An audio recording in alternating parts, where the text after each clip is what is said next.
సార్వత్రిక ఎన్నికల్లో ఆంధ్రప్రదేశ్లో వైఎస్ఆర్సీపీ ఓడిపోవడం ఖాయమా? వైఎస్ఆర్సీపీ ఓడిపోతేనే జగన్మోహన్ రెడ్డికి మంచిదా? వైఎస్ఆర్సీపీ ఓడిపోతేనే జగన్మోహన్ రెడ్డి మహానాయకుడిగా జనాల్లో మిగిలిపోతాడా అంటే అవుననే సమాధానం ఇస్తున్నారు కొంతమంది రాజకీయ విశ్లేషకులు.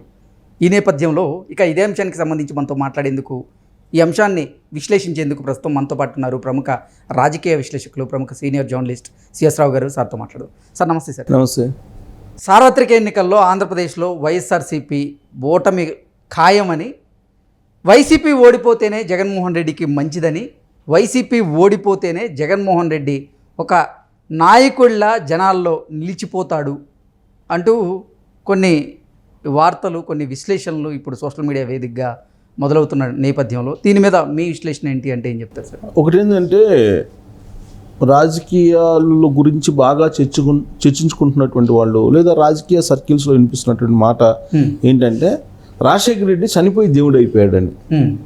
అదే ఆయన బతికున్నట్టయితే ఎన్ని విమర్శలు వచ్చినాయి. 2004 నుంచి 2009 దాకా ఆయన పరిపాలన చేశాడు. చేసిన తర్వాత 2009లో రెండోసారి ముఖ్యమంత్రి అయ్యారు. ఆ రోజుకి పరిస్థితులు మారిపోయినాయి.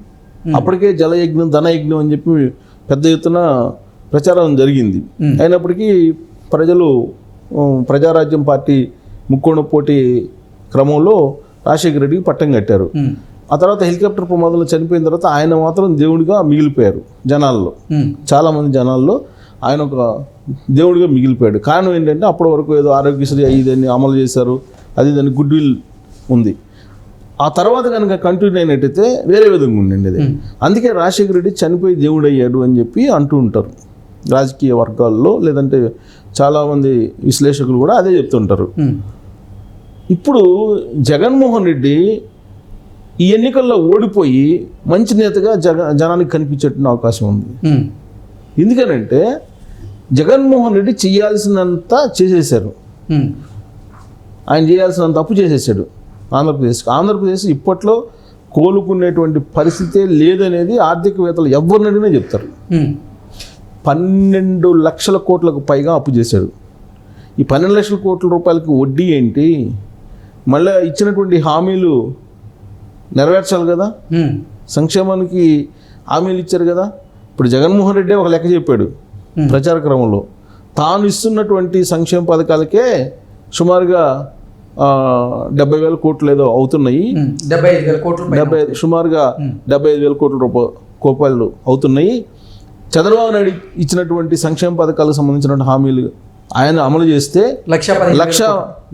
దాదాపు 1,20,000 కోట్లు దాటిపోయేటువంటి అవకాశం ఉంది. కాబట్టి అది బడ్జెట్ని అసలు మించిపోయే అవకాశం ఉంది. కాబట్టి అది సాధ్యం కాదని చెప్పి ఆయన, జగన్మోహన్ రెడ్డి వల్ల సాధ్యం కాకపోతే ఇంకెవరి వల్ల సాధ్యం కాదని చెప్పి ఆయన చెప్పాడు. ఎందుకు చెప్పాడు ఆయన? అన్ని రకాలుగా లాస్ట్కి సచివాలయాన్ని కూడా తాకట్టు పెట్టేశాడు. ఇంకా పెట్టడానికి ఏముంది? ఇంకా పెట్టడానికి ఏం లేదు, తాకట్లు పెట్టి తీసుకురావడం. ఇంకా అప్పు ఇచ్చేవాడు కూడా చూస్తాడు కదా, ఏముంది నీ దగ్గర, ఏం పెడతావు, ఏం పెడితే తీసుకుంటావు, నీ గుడ్ విల్ ఏంటి అని అడుగుతారు కదా. సో ఇప్పుడు గుడ్ విల్ ఏం లేదు ఆంధ్రప్రదేశ్కి. సచివాలయంతో సహా పెట్టారనేది ఒక బ్యాడ్ విల్ ఉందంటే, గుడ్ విల్ అయితే లేదు. ఇలాంటి పరిస్థితుల్లో 12 లక్షల కోట్ల రూపాయల అప్పుతోటి ఉన్నటువంటి రాష్ట్రాన్ని నడవడం అంటే ఆషామాషి కాదు, సాధ్యపడే పని కాదు మామూలు వాళ్ళకి. సో ఇలాంటి పరిస్థితుల్లో జగన్మోహన్ రెడ్డి జూన్ 4వ తారీఖున ఆయన అధికారంలో నుంచి దిగిపోతున్నాడని సర్వేలు చెప్తున్నాయి కదా. అది ఆయన్ని ఒక మంచి నేతగా మిగిల్చేటువంటి ప్రక్రియ కింద చెప్పొచ్చు. ఈ స్వామీజీలు, ఆయనకు సొంత స్వామీజీలు కొంతమంది చెప్తుంటారు కదా, వేణుస్వామి లాంటి వాళ్ళు, గజకేసరి యోగం ఉంది, జగన్మోహన్ రెడ్డి గ్రహాలు మారిపోయినాయి, గజకేసరి యోగం ఉంది, మహర్జాతకుడు అని చెప్తుంటారు కదా. నిజంగానే మహర్జాతకుడు. గజకేసరి యోగం ఉంది కాబట్టే ఆయన ఓడిపోతున్నాడు. ఓడిపోయేటువంటి అవకాశాలు ఉన్నాయని చెప్పి సర్వేలు చెప్తున్నాయి. ఆ గజకేసరి యోగం లేకపోయినట్టయితే ఆయన ఒకవేళ గెలిస్తే అసలు ప్రభుత్వాన్ని రన్ చేసే పరిస్థితి ఉందా? ఇప్పటికే ఆయన 2019 నుంచి ఇప్పటి వరకు నడిపినటువంటి ప్రభుత్వం ఏ విధంగా ఉంది? ఏ ఒక్క నెలలో కూడా జీతాలు ఇవ్వలేదు కదా సరిగ్గా.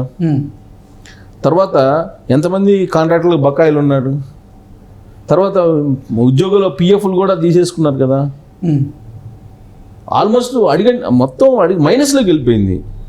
సో మైనస్లోకి పంపించినటువంటి జగన్మోహన్ రెడ్డి మళ్ళీ ఒకవేళ గెలిస్తే ఆయన మీద బ్యాడ్ నేమ్ వస్తుంది కదా. పైగా అందుకే అతను ఈసారి ఏమి హామీలు ఇవ్వాల. ఆయన ఏంది నవరత్నాలు ప్లస్ అన్నాడు, నవరత్నాలు ప్లస్ అన్నాడు తప్పితే అలాంటి హామీలు ఇవ్వాల. అంటే ఆయనకి తెలుసు మొత్తం మైనస్లోకి వెళ్ళిపోయాం, మన దగ్గర ఏమీ లేదు, అమ్మడానికి కూడా ఏమీ లేదు అని. ఓకే, ఇప్పుడు అమ్మడానికి కానీ ఏమన్నా ఉంటే అమ్ముతారు, అక్కడ ఏమి లేదు కదా, తాకట్టు పెట్టడానికి ఏమీ లేదు. మరి అలాంటప్పుడు ఇప్పుడు లాస్ట్కి మధ్యానికి రాబోయేటువంటి సంవత్సరాల్లో ఎంత ఆదాయం వస్తుంది అని చెప్పి అంచనా వేసి దాన్ని బట్టి కూడా అప్పు తీసుకున్నారు. తర్వాత మొన్న ఆ మధ్య సోషల్ మీడియాలో వైరల్ అయింది, ఒక సెటైరిక్గా అది వైరల్ అయింది కానీ వాస్తవం లేకపోవచ్చు. సీసీ కెమెరాలు కూడా చూపించి సీసీ కెమెరాల ద్వారా మేము వాహనదారుల మీద కానీ లేదంటే ఇతరత్ర రూపంలో ఫైన్లు వేసి మేము ఇంత సంపాదించగలము జనం నుంచి అని చెప్పి చూపించి దాని మీద కూడా అప్పు తీసుకొచ్చుకున్నారని చెప్పి వేశారు. ఇప్పుడు తాజాగా చూస్తే కనుక ఎలక్ట్రిసిటీ ట్రూ అప్ ఛార్జీల పేరు మీద ఎలక్ట్రిసిటీ ఛార్జీలను పెంచి దాదాపు 7,000 కోట్ల రూపాయల పైగా వసూలు చేసేదానికి ఫైల్ సిద్ధమైంది. పొరపాటున మళ్ళీ కనుక జగన్మోహన్ రెడ్డి అధికారంలోకి రావటం అంటే జరిగితే అతను ఇక పరిపాలన చేయలేనటువంటి పరిస్థితుల్లో ప్రజా వ్యతిరేకతను పూర్తిస్థాయిలో వ్యతిరేకించి లాస్ట్కి సోమాలియా అలాంటి దేశాల్లో లూటీ చేసేవాళ్ళు, తినడానికి తిండి లేక అలాంటి పరిస్థితులు. అలానే ఎమ్మెడబడి ప్రజలు కొట్టేటువంటి పరిస్థితి వస్తుంది. ఎందుకు వస్తుంది అంటే భారతదేశంలో ఎక్కడ ఏ రాష్ట్రంలో లేని విధంగా పెట్రోల్ డీజిల్ ఛార్జీలు ఇప్పటికే ఉన్నాయి. ఇప్పుడు ఎలక్ట్రిసిటీ ఛార్జీలు పెంచుతున్నారు. రేపు ఒకవేళ పొరపాటున జగన్మోహన్ రెడ్డి వస్తే అన్నీ పెంచుకుంటూ పోతారు కదా. మామూలుగా ఈ హయాంలోనే చెత్త పనులు వేసుకుంటూ వెళ్ళాడు. మరి రాబోయే రోజుల్లో ఎంత భయంకరమైనటువంటి పరిపాలన చేస్తాడు. అప్పుడు ఆయన బదనాం అవుతాడా కదా. సో కాబట్టి గజకేసరి యోగం ఆయనకు ఉంది కాబట్టి, గజకేసరి యోగము అలాగే మహర్జాతకం ఉంది కాబట్టి ఆయన గ్రహస్థితి అద్భుతంగా ఉందని చెప్పి వేణుస్వామి లాంటి వాళ్ళు చెబుతున్నారు కదా. అందుకే ఆయన ఓడిపోతున్నాడు. ఓడిపోయి మంచినట్టుగా మిగిలేటువంటి అవకాశం ఉంది. ఎందుకంటే ఓడిపోయిన తర్వాత ఆయన ఇప్పుడు ఆల్రెడీ 12 లక్షల కోట్లు అప్పయింది కాబట్టి చంద్రబాబు నాయుడు అధికారంలోకి వస్తాడు, ముఖ్యమంత్రి అవుతారు. ఆ డే 1 నుంచి ప్రభుత్వాన్ని నడపాలంటే చంద్రబాబు నాయుడికి తల ప్రాణం తోకొస్తుంది. జూన్ 5 తర్వాత జగన్మోహన్ రెడ్డి గడ్డు కాలం ఎదుర్కోబోతున్నారంటూ కూడా ఆ ప్రముఖ జ్యోతిష్యులు చెప్పున్నాడు. అవును, మహర్జాతకం అంటే అదే కదా. ఇప్పుడు జగన్మోహన్ రెడ్డి ఓడిపోతాడు, ఓడిపోయిన తర్వాత శుక్రవారం కోర్టుకు రావాలి. కోర్టుకు వచ్చిన తర్వాత కోర్టు ఏం చెప్తుంది, బెయిల్ రద్దు చేస్తుంది. బెయిల్ రద్దు కాగానే ఇమీడియట్గా ఏం చేస్తారు, చెంచులగూడ జైలుకి తీసుకొచ్చి ఆయన్ని చెంచులగూడ జైల్లో వేస్తారు. మళ్ళీ చెంచులగూడ జైల్లో వేయగానే జనరల్గా హ్యూమన్ టెండెన్సీ ఏమవుతుంది, ఎలా ఉంటుంది హ్యూమన్ టెండెన్సీ? మనం చూస్తున్నాం కదా. ఇప్పుడు రేప్ చేసిన వాళ్ళని ఎన్కౌంటర్ చేస్తారు. ఎన్కౌంటర్ చేసేదాకేమో న్యాయం చేయాలని పోరాడతారు. ఎన్కౌంటర్ చేసిన తర్వాత 2వ వర్షన్ బయటకు వచ్చింది. అసలు ఎన్కౌంటర్ చేయటం ఏంటి, దాన్ని సాధ్యసాధన చూడాలి కదా, మానవీయ కోణం చూడాలి కదా, ఇవన్నీ వస్తాయి. తర్వాత కాల్ చేశారనగానే అదొక రకమైనటువంటి సింపతి కోణం వస్తుంది. అలాగే ఇప్పుడు జగన్మోహన్ రెడ్డి కోర్టుకు హాజరు కావాలి. కోర్టుకు హాజరైనా బెయిల్ రద్దు చేస్తారు. బెయిల్ రద్దు నుంచి జైలు పంపిస్తుంది, చెంచులగూడ జైలుకి.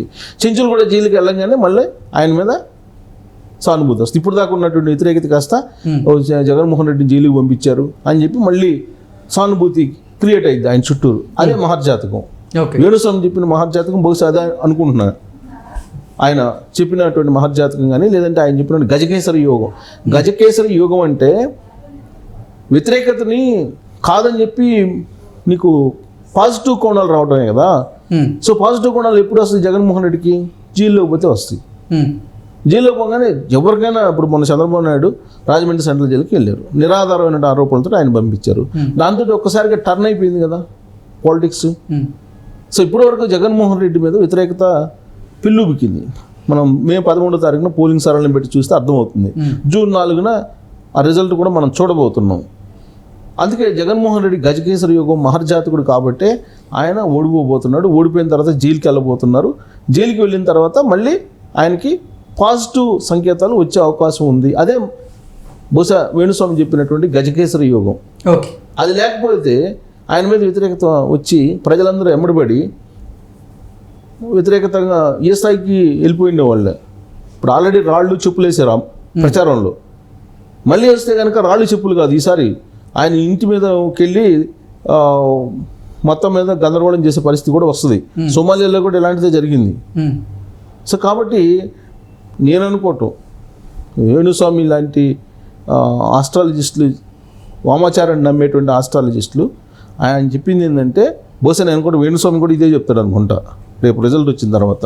ఓకే, మహర్జాతకం అంటే ఏంటి, జైల్లోకి పోయిన తర్వాత ఆయనకి మంచి వస్తుంది, ఒకవేళ గెలిస్తే ఇబ్బందులు ఉండేవి అందుకే ఓడిపోయాడు, నేను చెప్పింది కరెక్టేనా అన్నట్టుగా చెప్తాడేమో బహుశా, నేను అనుకోవటం అదే చెప్తాడు అనుకుంటా ఆయన. సో కాబట్టి జగన్మోహన్ రెడ్డి ఓడిపోయి ఆయన ఒక మంచి లీడర్గా చెప్పుకునేదానికి అవకాశం ఉండే పరిస్థితులు వస్తాయేమో, ఓకే, గెలిస్తే మాత్రం అలాంటిది ఉండదు. సో ఆయన ఓడిపోయి ఒక లీడర్గా మిగిలిపోయే అవకాశం ఉంది. ఓకే.